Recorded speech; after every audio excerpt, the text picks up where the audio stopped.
الأهلي والتحكيم. قبل ما نتكلم في أي حاجة يا ريت تضغط لايك وتعمل اشتراك في القناة لو بتتابعنا على اليوتيوب. الأهلي والمقاولين ماتش خلص 3-1. الأهلي وصل لنقطة 40. الشوط الأول كله عبارة عن كور عشوائية لحد يعني الشوطة الوحيدة ما تشطش كورة على الجون. أول شوطة اتشطت على الجون الكورة اللي جت جون رفع من إمام تريزيجيه دخل طق حط الهدف الأول.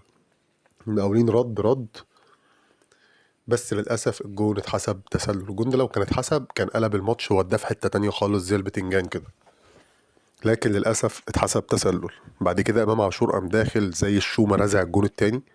بعد كده في الآخر حسين الشحات رزع جون تالت كده عافيانة دب دب دب الكرة خبطت في كل الناس ودخل الجون. بس الأهلي ما عندوش مدرب. مدرب فضى خط النص خالص، طلع مروان عطية طلع ديانج، خط النص فضي. المقاولين كان ماسك الأهلي يمين شمال، كان ممكن يجيب، بس الأهلي غلطاته الدفاعية تودي في داهية. كوارث. لو أي فرقة ضغطت ضغط عالي هتغلط الأهلي غلطات تودي في داهية.